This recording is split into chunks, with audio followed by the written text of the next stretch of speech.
I don't even know what that means actually. So practice has been really good the last couple of days. A lot of enthusiasm the first 2 days of the week. I'm thinking of it from perspective of Monday and Tuesday. We did a lot of third down, special teams, fundamentals, good on good, back to your basics. And the guys really competed hard. We had good competitions out there. We went ones on twos, twos on ones on ones, twos on twos. We practiced a lot of guys. It was good to get the new guys, the new four guys out there competing a little bit. And then today we introduced some things on Texas and started implementing some of the game plan things while also still working on good and special teams. So the guys have been great, good energy at practice. Been really pleased with the enthusiasm and the leadership out there. And then the signing class, which is unique to have that and practice going on, which is extremely tough management to deal with the two things going on at once. But it's a good day for us. We got a lot of new Bulldogs. You know, you guys would have to tell me. I don't know if we signed more this time than last time early, but it seemed like we signed a ton early last time, and it seemed like we signed a bunch this time early. So we have a few spots left. And we still got some targets out there that we want to go after, but I think the totality of the class is it's a good balance. You can obviously see that we had to go after defensive linemen because we need defensive linemen in our program, the good big body types, and we're pleased to get that done. Areas we still got to work on, we fell short on, is probably defensive back and receiver and also probably some more offensive linemen or another offensive lineman. So those are things we're trying to add to this class to make it complete. But we're excited about this group and very pleased with it. Questions? Oh, we're not raising our hand. I'll get the Justin Fields question out of the day. Has he informed you guys he intends to transfer? I think he's looking at his options. Let me say this about Justin. Justin is working extremely hard. He is competing. He's in the meeting rooms. He's still rolling and going with our twos. His information to us is I'm looking at my options, which is what you do when you go into the portal, which we all know he's in. So that's the extent of it. That's the conversation that we have had. But I am pleased with his work towards Texas and what he's doing out there with us. He's had really good demeanor and good reps and good competition. The fact that he's considering a transfer, would that affect how you employ or deploy him in the Sugar Bowl? You know, if he's intending to No, transfer. our that's job, we're not trying to about- figure out how to beat Texas, and we're going to do everything we can to beat Texas. And whatever that instills for a game plan, he decided he wanted to play in the Sugar Bowl, and I told him, yeah, absolutely, we'd love for you to play in the Sugar Bowl and want you there. And he's come out to work and do that and support his teammates. How much, if anything, did that have to do with the young man that you guys got out of Michigan? Sounds like a pretty good player. Yeah. Well, I mean, that had an impact. I mean, obviously, we had to recruit. We have to recruit quarterbacks every year. You have to keep quarterbacks in your program. And as you know, we were deficient at quarterback the last, I guess, couple of years. We only had 2 on scholarship last year. So, I mean, ultimately, we'd like to have 4 scholarship quarterbacks in our program. That is really hard to do nowadays because they're so volatile and they leave so often. So we're always working off a number of hoping to be at 4. But we were very fortunate to have that young man in camp. We communicated with him. He expressed interest, and the interest was mutual, and I think he's a really good player. You did. Very talented. I'm sorry, Coach. You'd addressed this in Destin. You were asked about just the nature of the game now, especially now with these transfer rules that have kicked in even since then. Is this just going to be a reality as far as quarterbacks on a year-to-year basis now everywhere, you think? Yeah, I think it's going to be a reality, not just quarterbacks, just kids in general. You know, if you look at the transfer rate in high school, every high school program I go in, the coaches in Florida say it's crazy here. A kid can go to any school he wants. The coaches in Georgia say it's getting crazy here because kids can move and bona fide move and go to different places. So you hear the effect of that, and I think the easier it is for a kid to transfer in high school, then it's easy for him to do it in college as well. And it's going to be more who adjusts to it and who handles it well. I'm not the one to sit here and say whether it's right or wrong to be able to do it. It's our job as coaches to deal with it. It is the landscape that we now face. I do wish there was some timing that was a little better. The toughest thing is guys making decisions to do that mid-season. That's really tough. You know, fortunately, we didn't have that issue. But I think the time is now when the season ends, the kids want to explore their options That's a lot cleaner than, the fourth game of the year. Between now and whenever Justin makes his decision, is there anything from the coaching standpoint that you guys will be doing to try to get him to stay, to convince him to stay? Yeah, I don't think there's anything you can do from that standpoint. He's not foolish enough to fall victim to that. I mean, we've been very open and honest that we would like for him to stay, that we want to support him and his endeavors here and all the goals he came here to accomplish. And he's worked really, really hard to accomplish those during the year. I mean, this kid competed his tail off all year, worked, played a team role throughout the year, and been very pleased with what he's done for our team throughout the year. Look, guys, I'm not trying to be disrespectful, but I do want to talk about these signees because these guys know they have one opportunity, and there's some really good football players, and I'd hate for the Justin Fields just to overshadow that for what these kids have done for this program and the ones coming to join it. If there's any more questions, I'd be glad to answer them, but I'd love to talk about these signees.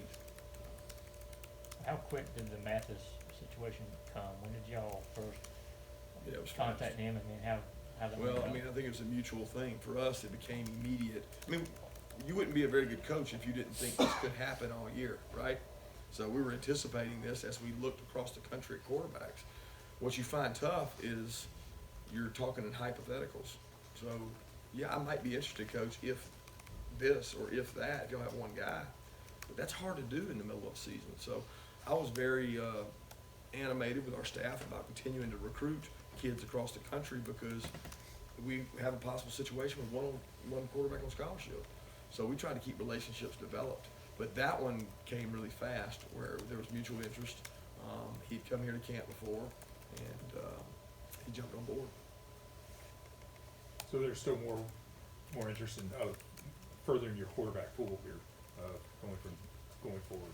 As far as Well, I mean, I recruitment. think we're always looking to improve our roster, so Yeah. if there's opportunity for, to get quarterbacks in here, we certainly wanna be able to do that. I mean, you look at what Jake has left, you look at the possibility of Justin staying, you look at the possibility of who we've got signed, you're always trying to be around 4, that's our goal.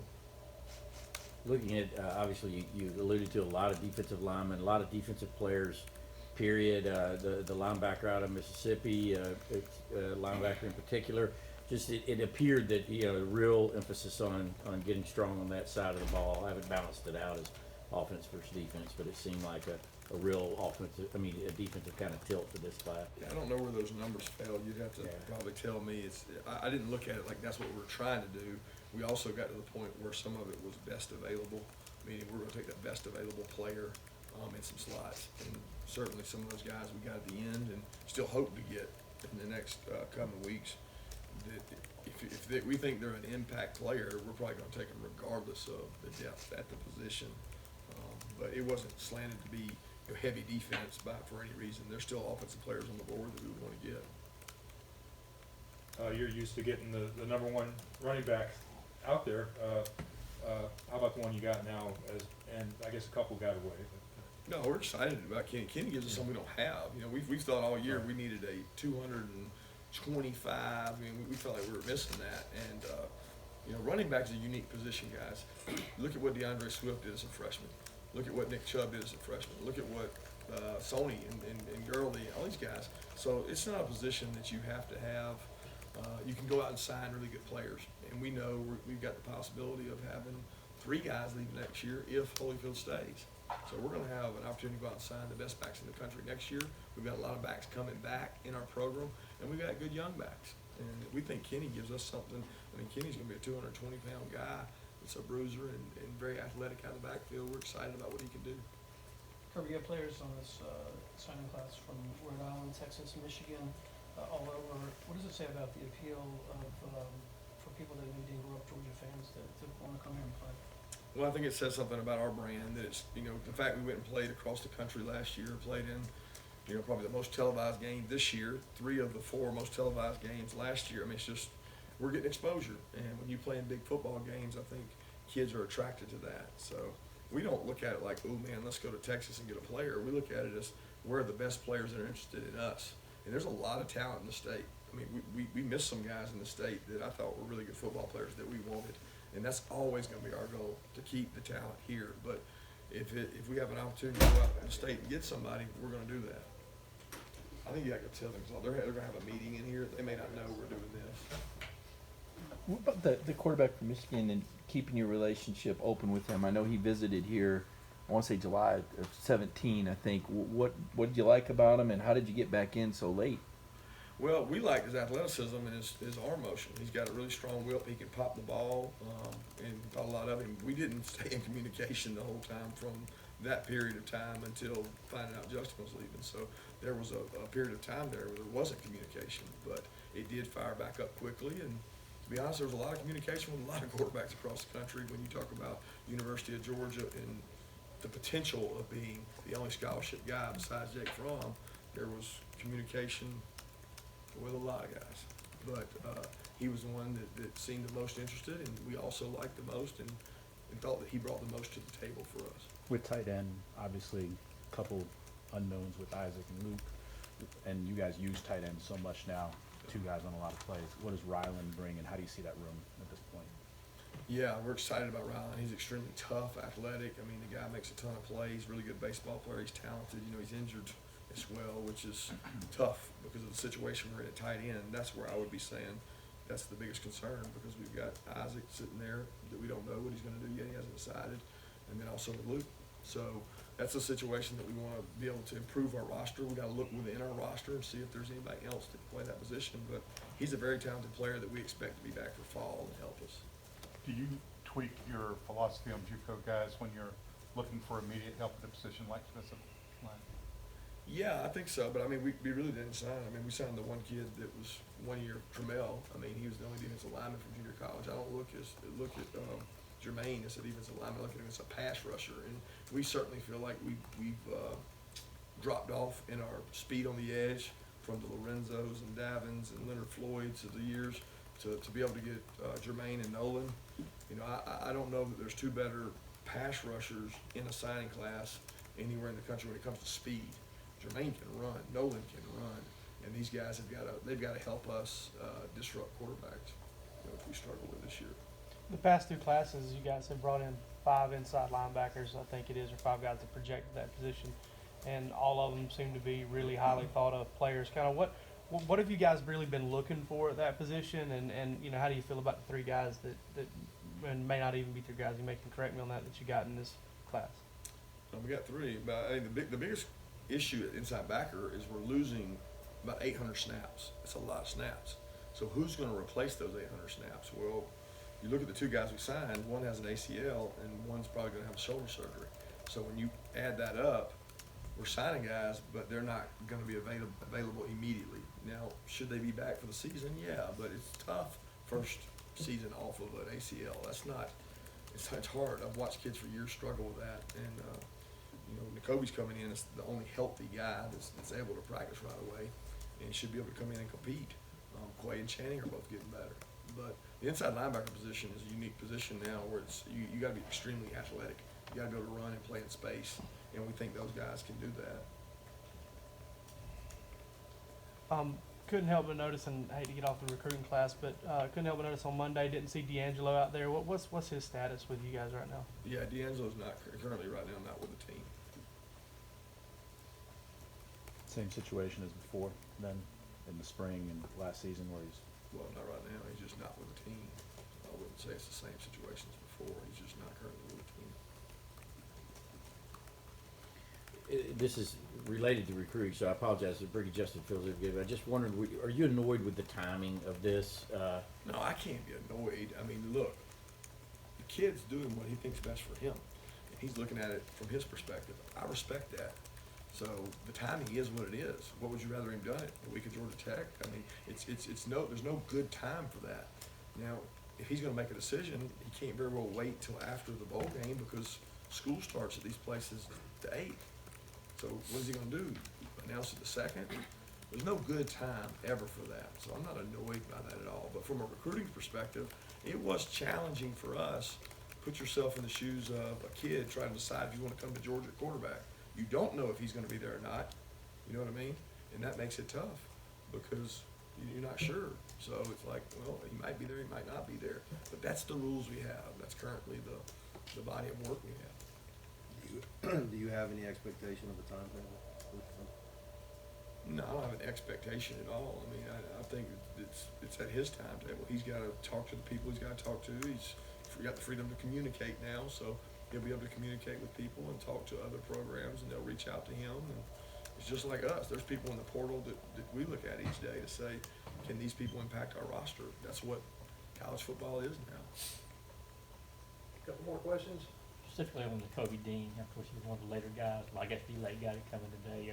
Just kind of how does he fit? He looks like a kind of perfect picture of a linebacker you'd like to have.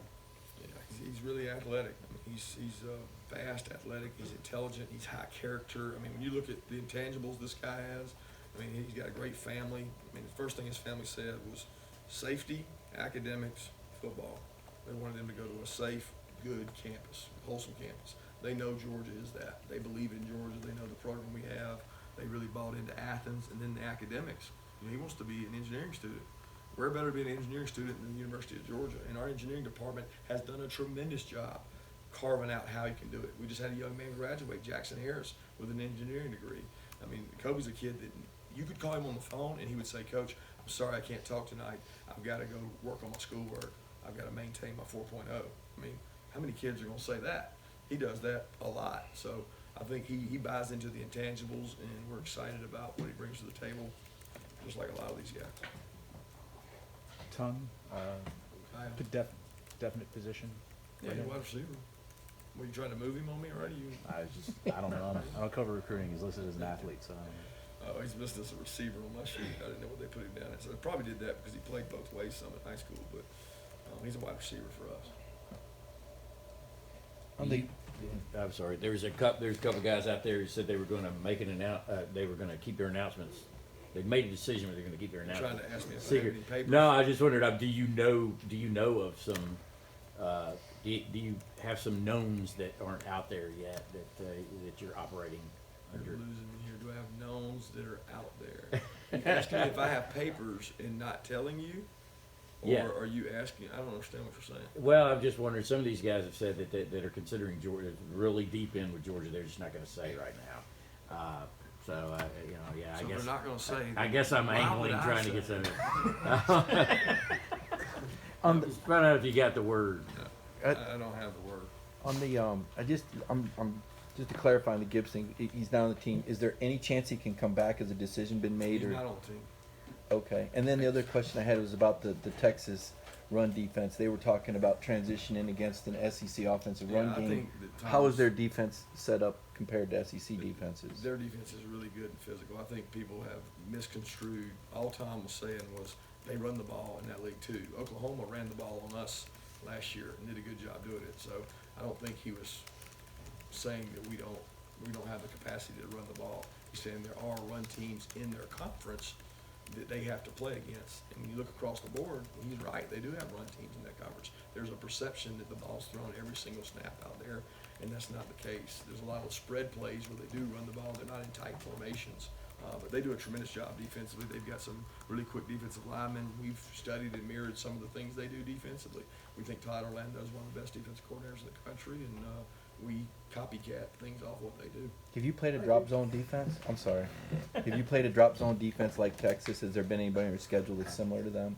Okay. It's a drop zone defense. That's Where what- have you been studying? I was drop talking. zone? Jake Fromm was telling us that They was have drop zone, yeah, but we have drop zone too. I mean, they have a lot. primarily. I mean, Oh, primarily, probably not primarily. No, we probably haven't played anybody that primarily does it. We do it sometimes defensively, so that we face us all the time in practice. But we haven't played anybody that does it quite as much as they do it.